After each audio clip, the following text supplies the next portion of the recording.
ရမယ်ပြီးရင်နောက်တစ်ပတ်စာအတွက်လည်းကျွန်တော်အပြီးပါအဲ့ဒီတော့ကျွန်တော်တို့ဒါဝင်ကြီးကတော့ကျွန်တော်တို့ဒါထုံးတဲ့တိုင်းပဲပြန်ပြီးတော့သိရမယ်အဲ့ဒီတော့ကျွန်တော်တို့ဒါကြာသာပြတော့ကြာအခုကြိုပြီးတော့ဝင်နေလူတွေကကျွန်တော်လက်ဆောင်ချပေးနေပါပြီနော်လက်ဆောင်က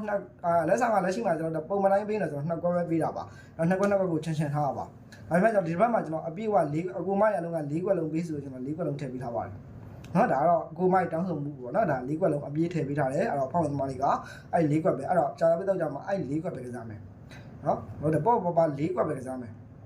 ဘာပဲဒီမှာမပတ်တော့ဘူးနော်ဘာပဲဒီမှာဆက်မကြဘူး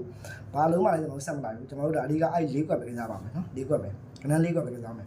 နော်ပုံမှန်လိုက်ဆိုရင်ကျွန်တော်2ကွက်ထည့်ပေးရနော်ဒါပေမဲ့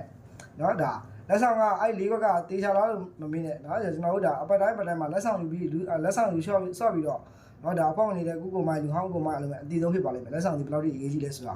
ဒါအကူမရအလုံးမဲ့လူဟောင်းရဲ့အတီးဆုံးဖြစ်ပါလိမ့်မယ်နော်ဒါကတော့နော်အပြေဟိုဖြစ်လာဆိုရင်ကုကိုမိုင်အလုံးမဲ့နော်လုံချင်းရောလာယူပါအရှင်းမှာကစားနေတဲ့လူတွေအများကြီးပါဒီလက်ဆောင်အချိန်ရောက်လာရင်လက်ဆောင်ကိုဘယ်လောက်ထိအရေးကြီးလဲ